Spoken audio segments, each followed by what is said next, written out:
Bonjour à vous tous amis bricoleurs, dans cette vidéo je vais vous parler de panneaux photovoltaïques qui font de l'électricité et je voulais vous montrer quelques-uns des usages qu'on peut faire de l'électricité que produisent ces panneaux sans avoir besoin de les stocker dans des batteries. Utiliser l'énergie en direct comme si ces panneaux étaient des piles. Allez, c'est parti!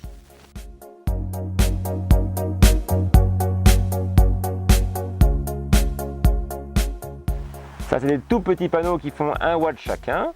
Et donc, je les ai mis en parallèle pour additionner leur puissance. Et on voit qu'à vide, ils font quasiment 12 volts, même s'ils sont à l'ombre. Là, il y a le soleil et là, il y a l'ombre. La question, c'est est-ce qu'ils ont assez de puissance pour je vais faire tourner un petit ventilateur. Là, on va le voir tout de suite. Hop. Voilà. On va dire que l'ombre simule les nuages. Voilà. Là, on voit que il a bougé, mais il n'a pas tourné. Alors si on le lance, il se met à tourner. Alors pas très vite, certes, mais il tourne quand même. Et on voit que la tension s'effondre à 2,6. Voilà, 2,7 volts. Mais si on les met en plein soleil, voilà, on entend, ça tourne très vite. Il y a pas mal d'énergie et on est monté, on est de nouveau à 11 volts. Voilà. À quoi pourrait servir ce petit ventilateur en prise directe?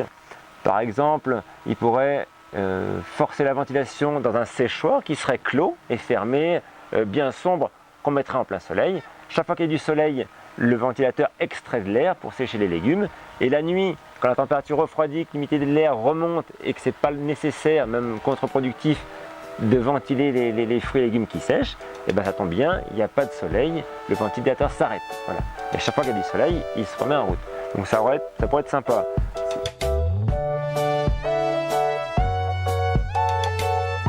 On voit qu'avec ce ventilateur, je peux complètement cacher un panneau. La tension tombe à 6-7 volts, mais il tourne quand même. Voilà. Ce qui n'est pas le cas pour une radio. Alors une radio, celle-là, c'est une radio avec pile, que j'ai déjà utilisée dans d'autres épisodes. Voilà. Donc j'ai enlevé les piles, et il y avait 4 piles. Donc 4 piles fois 1,5 volts, ça fait 6 volts. Voilà. Et ça, c'est pareil, c'est une lampe qui était sur pile. Et là, il y avait 3 piles, donc 3 fois 1,5, elle marchait en 4,5. Voilà. Comment j'utilise ces petits panneaux solaires 12 volts pour alimenter ces appareils qui sont plutôt lui en 6 volts et la lampe là en 4 volts et demi? Et bien je vais utiliser un abaisseur de tension, ce qu'on appelle un convertisseur DC-DC. Ça c'est le plus classique, ça se met dans la même cigare, 12 ou 24 volts de la batterie ici, et puis en sortie c'est du 5 volts. Voilà.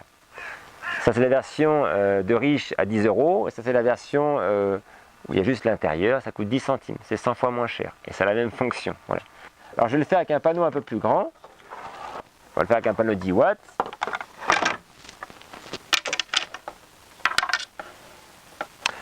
Le plus se trouve au bout, voilà, et de l'autre côté, et sur les côtés, c'est le moins. Voilà. 21 volts, et la sortie, c'est du 5 volts. Hop. Voilà, on allume. Super. Et la lumière, pareil.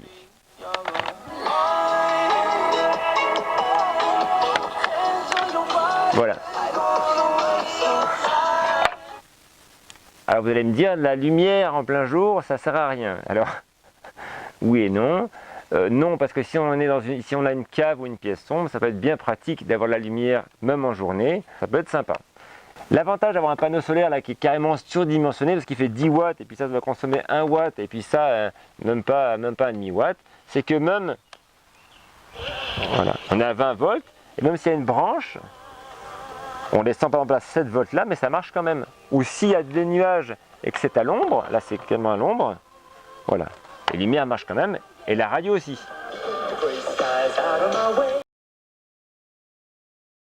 Et il faut savoir aussi que la lumière ne sert pas qu'à exclusivement à s'éclairer. Là j'ai par exemple un petit panneau que j'ai acheté au printemps. Alors ça c'est un panneau qu'on appelle une lampe de croissance pour les plantes qui au printemps n'ont pas beaucoup de lumière. J'ai mis cette lampe dessus et j'ai vu que les plantes se redressaient et arrêtaient de pousser en étant de plus en plus fines. Voilà. Vous allez me dire oui c'est sympa, mais cette lampe là actuellement est en 220 volts, mais j'ai regardé dedans et j'ai vu qu'il y avait un petit transformateur qui a baissé sa tension de 220 volts en 37 volts. Et bien, pour passer à 37, on utilise un autre appareil qui monte la tension. Et là, à partir du moment où il met entre 12 et 36 volts en entrée, on peut sortir de 24 jusqu'à 80 volts avec ce petit truc là qui est pas mal. Voilà. Pour utiliser du 12 volts qui est plus quand même classique du 5 ou du 37 volts, j'ai trouvé ce petit convertisseur de chez Victron qui est un DC-DC qui ramène tout ce qu'il y a entre 18 et 36 volts avec ou sans nuage en 12 volts stable. Voilà. Alors ça peut être pratique pour alimenter cette petite pompe à eau qui est en 12 volts et qui fait 20 watts. Par contre, 20 watts avec un panneau solaire de 10 watts, ça va être compliqué. Voilà. Donc ça, c'est un panneau 50 watts. Voilà. Alors, j'ai pris les fameuses prises solaires. Donc il faut commencer, ils disent par le moins. Donc, voilà le moins. Hop, je branche le plus. Voilà, je mets le panneau au soleil.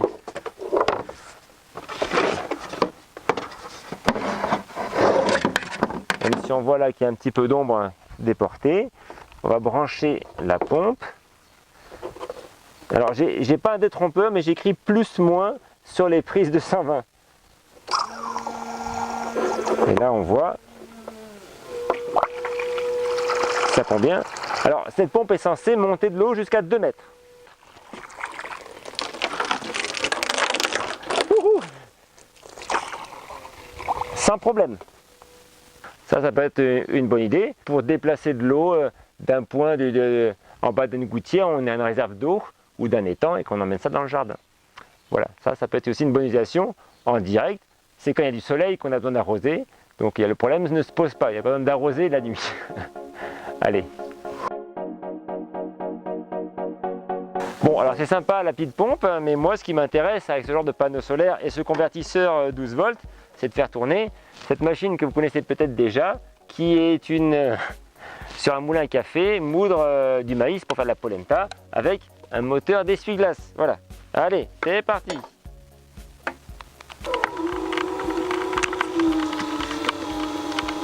Alors ça tourne. Alors, comme c'est un 50 watts et lui aussi, c'est un petit peu limite. Je vais aller chercher son grand frère. Voilà, donc ça c'est son grand frère. Et bien évidemment, il a son convertisseur, c'est le même, sauf que ça c'est pour un 250 watts. Alors, hop, ça rame un peu.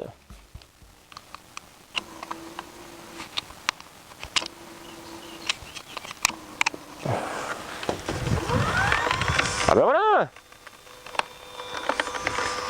Ah ben voilà, là ça tourne! Alors même si je mets une main. Alors si je mets une bande comme ça marche.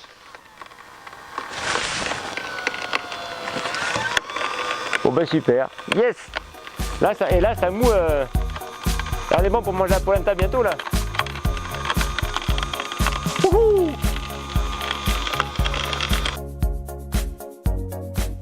Une autre façon d'utiliser du 12 volts issu de panneaux solaires en direct, en plus de moudre, par exemple du maïs, ça serait utiliser une petite résistance chauffante comme celle-là. Alors c'est un chauffe-eau, ça, du coup on le met dans l'eau, on le branche directement et cette résistance-là va se mettre à chauffer de l'eau. Alors ça c'est une 100 watts, ça permet de chauffer à peu près 10 litres d'eau en 4 heures, mais il y a des résistances comme ça plus grosses, en 12 volts aussi, qui se font 300 watts.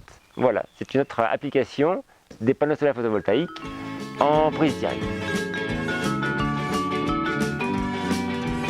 Et puis maintenant qu'on a sorti le gros panneau et le gros convertisseur, pourquoi est-ce qu'on ne pourrait pas sortir un gros moteur, hein? Alors c'est un moteur 24 volts 250 watts, mais on peut très bien le brancher en 12 volts. Et là on voit il tourne très bien, enfin il tourne très bien, il tourne pas mal. Regardez, là je risque pas de l'arrêter. Ah.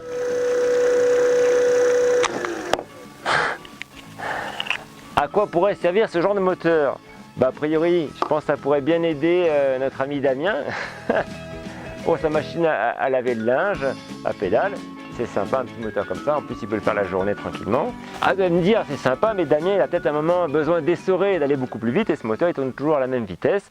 Et ben, c'est normal parce que lui, il sort du 12 volts. Voilà, alors pour aller plus vite, on pourrait très bien, premièrement, enlever tout ceci. Voilà, hop.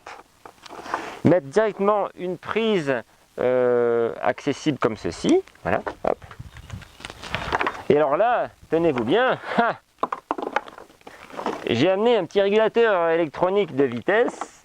Donc on branche le plus-moins comme ceci. Top. Comme ceci, plus-moins, hop. Et là, je mets les contacts. Hein, et il y a marqué 33 volts. Et là, en tournant la poignée,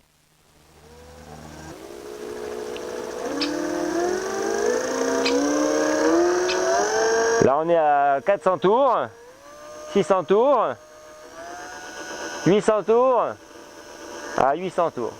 Bon, Damien, 800 tours, je pense que ça suffira pour essorer. Hein.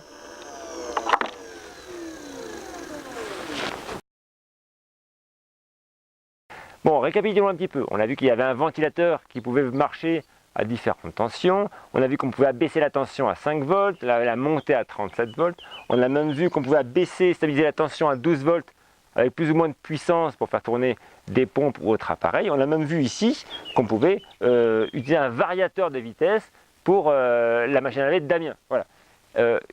Est-ce qu'on ne pourrait pas, si on a du 12 volts grosse puissance, faire tourner ce genre de convertisseur onduleur en 220 volts pour faire tourner une disqueuse simplement avec ce panneau solaire. Hein. Ça serait bien pouvoir bricoler en plein soleil.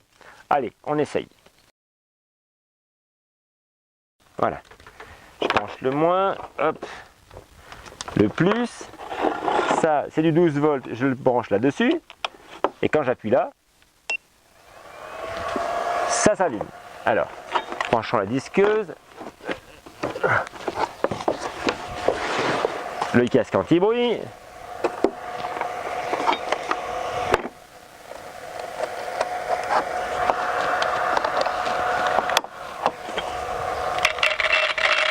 Ah,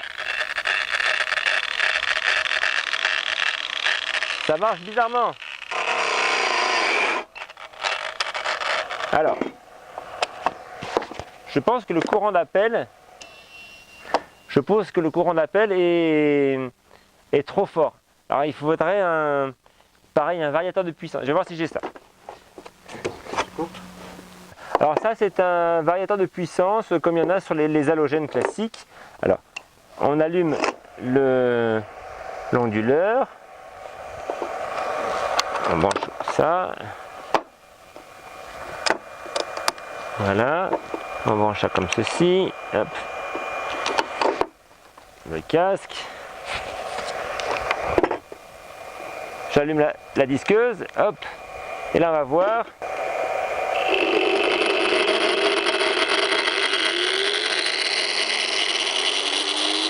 Yes!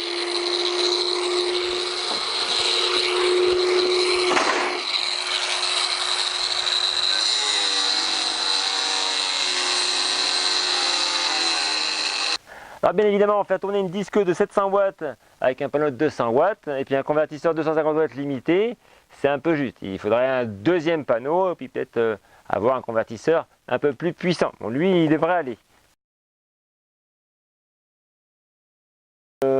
À quoi ça sert de disquer des petites plaques d'inox? Eh bien genre, si on les assemble et qu'on les sépare, la moitié on les met sur un fil et l'autre moitié en intercalé on le met sur l'autre fil et qu'on met ça dans de l'eau. Alors ça c'est bien de l'eau, hein.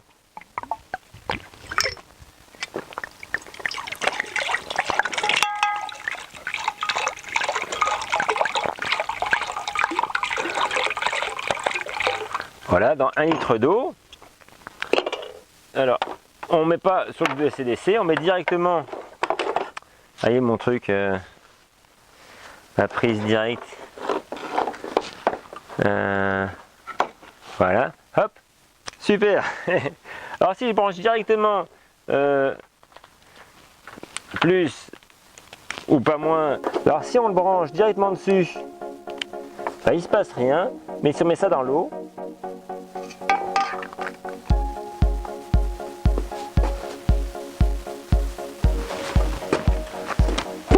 ça fait de la bulle.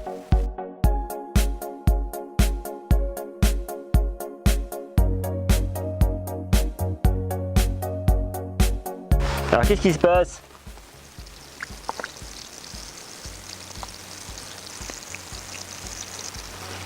Alors qu'est-ce qui se passe? Est-ce que l'eau bout là? Non, pas du tout. On est en train de faire de l'électrolyse de l'eau.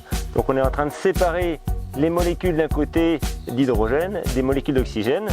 Est-ce que je peux le prouver? Eh ben, on va approcher une flamme pour voir.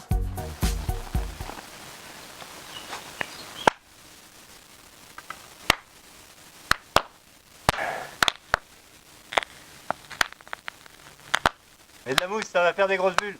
Ouais, je pense que c'est une bonne idée.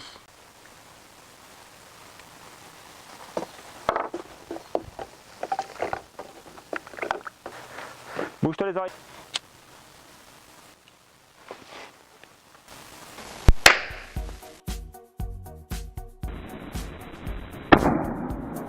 C'est vachement dangereux ton truc. Oui, ben en tout cas, on pourrait faire tourner un couple électrogène avec, non? Et ça va te servir à quoi? Eh ben, pour avoir de la lumière la nuit. Eh bien, ce sera sans moi. Moi, je vais me coucher. Oh non, reste. On commençait juste à s'amuser.